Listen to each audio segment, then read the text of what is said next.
Hi, I'm here today with Siomara Barboza from Cross Country Mortgage. And Xiomara, we and I and Arturo, we've worked together for several years now. And actually, before I even got into the business, Xiomara and Arturo worked together. So long time friend, long time partner with Xiomara. And so today we thought it would be great if she would come on this recording and we can get some insights into what are the programs that she is offering and what the process is of buying a house when we first make that phone call, and what our clients or people who are thinking of buying could expect.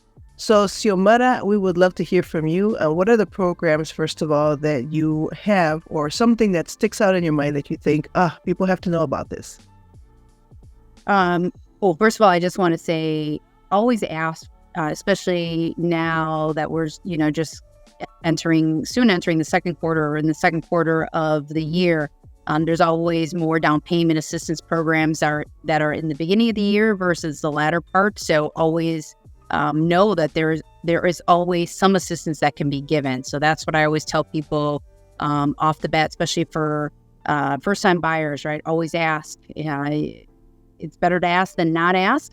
And one of the programs, a lot of the challenges that we have for first-time buyers is a lot of these grant programs that are giving $10,000 or $20,000 or $30,000. They're usually or almost always income driven. So it's usually for the low to moderate income consumer that's making, $60,000 and under, versus a couple that's making $100,000 and buying a, maybe a $400,000 home or so on. Even those currently have assistance, and one particular one that I'm using is giving $7,000 conventional financing. But with $7,000, you can easily pay a point, get your interest rate in the sixes now, and maybe say do a 20-year mortgage, and now your payment's only $100, $200 more than what a 30-year would look like. But yet you're saving, $100,000 in compound interest that you'd be paying for 10 years. Okay, that sounds great. Yeah. So let me ask you this: what? Let's say someone is interested in this particular program, and they want to give you a call. What can they expect when they call you? So my process is I always like to have a conversation with the individual, and set up a home buyer consultation. I have a home buyer consultation, whether it's in person or virtual, just like this, where I understand what their needs are, what are their wants, what are they currently paying, are they used to having a housing payment, right? And understanding what the goal is and what their budget is, and then making sure that what I'm qualifying, them is within their budget. And so that's one of the conversations I always have with everybody is, let's meet and let's, sit across the, maybe not the table, but at least, sit across from each other and find out what are the needs, what are their wants, because as a lender, I'm only seeing what's on your credit report, right? I'm not seeing that you have daycare and aftercare program and, maybe gymnastics and all these other expenses that we have that doesn't get reported to the credit bureaus. And I think you guys would agree that we don't want people to be house poor. We want people to be excited to be moving into their property and excited in their home and be comfortable as well. That's awesome.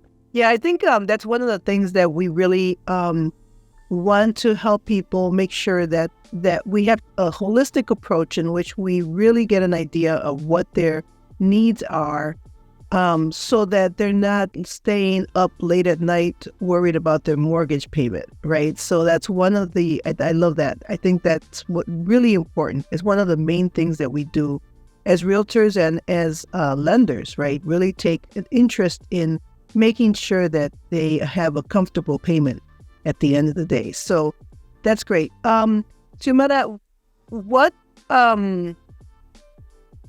people want to know these days is about the interest rate. So tell me what your thoughts are on the interest rate. Like, for people who are really concerned and are thinking, gee, I wish I could buy a house, but those interest rates, and they're hearing that all over the media. What would you say? What I would say is if you can get into a home at today's pricing and obtain the interest rate right now, you can definitely get in the low 7s to mid 6s, depending on, if you're paying a half a percent or a point. I think 6.5, 7 is certainly much easier to digest than an 8%.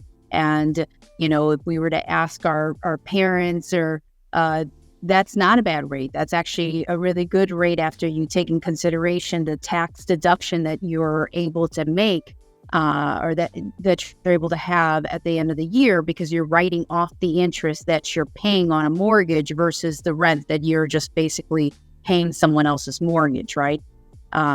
So I always, if you can get into a home that you're comfortable paying on, we know that rates are going to decrease. We know that the Feds have said that they're going to be cutting rates for the next, at least three to four times. Unfortunately, it's an election year, so it probably won't be till the latter part of the year, but we have started seeing improvements in interest rates. I mean, there was, in the beginning of the year, I was giving an 8% on a 30-year fix. Now I can get someone under 6.5 on a 20-year mortgage, and your payment's only a couple $100 more than a 30-year. So I'm certainly showing people a couple different options, and then also, illustrating and showing them what 10 years of interest is actually saving you in the long run. Mm-hmm.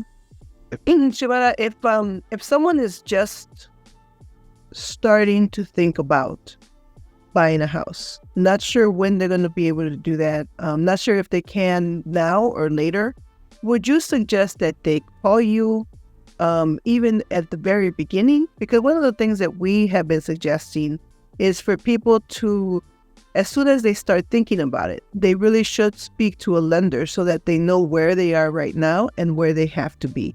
Would that be something that you could help clients with? Absolutely. I tell people you should start looking at your options up to a year before you actually buy. And the reason for that is because you don't know, we don't look at our credit reports all the time, right? We don't remember that we didn't pay that medical collection that we just forgot about, right? And now it gets on your credit, right? So if you give yourself ample time, then you're giving yourself enough time to fix your credit if you need to fix your credit or get those scores up. Because the reality is, even conventional financing, what great credit constituted, a 740 was considered a great credit. Now it's a 780. So it's so important to have your finances all in line and then understand, what does that mean, right? So for the consumer that maybe is living still with their parents because now they just graduated from school or from college, right? And now they're venturing and considering buying a home, and you're not used to making, $1,500, $2,000 payments. At least what I could do is say, okay, based on what your earnings is, this is about how much you're going to need, and then this is how much you're going to need to pay. And what I tell people is, if you're not used to making a payment, open up a whole new account, label it future mortgage, right? Out of sight, out of mind. So it can't be mixed with your savings or your checking, but open a whole new account. And this is what I did personally when I bought my first home, and start paying the $2,000 to yourself in that account so that you get used to how that feels to make $2,000 payments. And so push comes to shove, now you have, all that money saved up, which is your mortgage, your future mortgage, the funds that you'll be using for your future mortgage, and you get used to feeling how it feels to make that payment and understand, how did that feel? What did that make me? What did that require? Did that make me stressed, or was I able to live my comfortable life, the same lifestyle, and get a better understanding? Because if you don't plan at all, then you're never moving towards your goals. So understanding it's a free consultation. Absolutely. Look at all look at your credit report, And of course, I'd like to mention that I don't pull a hard pull. You can ask any lender, please pull a soft pull. Or you can work with a lender that would be willing to pull just a soft pull, knowing that you're not going to buy in 12 months, and that would not be a hard inquiry against your credit. So it doesn't impact your credit, but it allows us to see what your expense is and give you an idea of what you'd qualify for, and allow me to work backwards and say, okay, you can qualify for a mortgage up to, $2,800. But if you're more comfortable at $2,500, okay, let's work with $2,500 and then look at what all the expenses are associated with buying in your particular area. So it's really so good in so many different levels and understanding, how much you need, what you're going to be paying per month, looking at your credit, making sure you're, addressing anything that needs to be addressed, because credit only updates once every 30 days at the end of the month. So if you wait those, right before you're buying, you're really doing yourself a disservice. That's excellent. Thank you, Siomara. You covered a lot of information, but the best way to personalize the information is to give you a call. And so if anyone out there is thinking about buying a home, or if you are already ready or think you're ready to buy a home, give Siomara a call and she will answer your questions. Thank you, Siomara. Thank you for your time. We appreciate you. We appreciate working with you. And have a good day. Thank you.